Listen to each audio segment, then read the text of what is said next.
Tokyo is a city that never sleeps.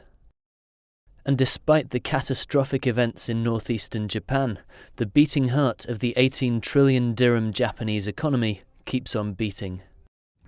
But the devastation in Miyagi Prefecture can't be ignored. Japanese car giants Toyota, Honda and Nissan have all had to scale back production after their factories were hit. Japanese food exports have been banned by many countries due to radiation worries. And the reconstruction bill in the damaged region can only be guessed at. There's no question that the triple blow of earthquake, tsunami and ongoing nuclear crisis will have a big impact on the world's third largest economy. An economy that was already under pressure from an aging population and huge public debt. But the question is, how deeply will the impact be felt and how long will it last?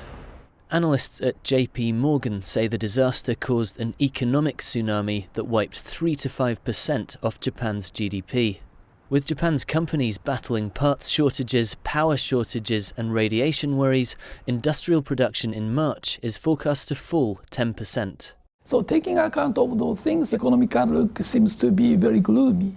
But probably from the summertime, we are likely to see a very rapid increase of the economic recovery because there is a little problem on the global demand. So as long as the demand there and as long as the supply constraint gets muted, gets milder, then production will recover.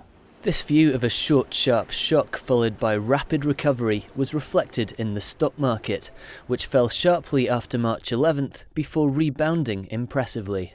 Shortly after the disaster, people were in a sort of a panic mode, and especially the Japanese sold off the stocks heavily. But interestingly, this time the shock was naturally on Japan only.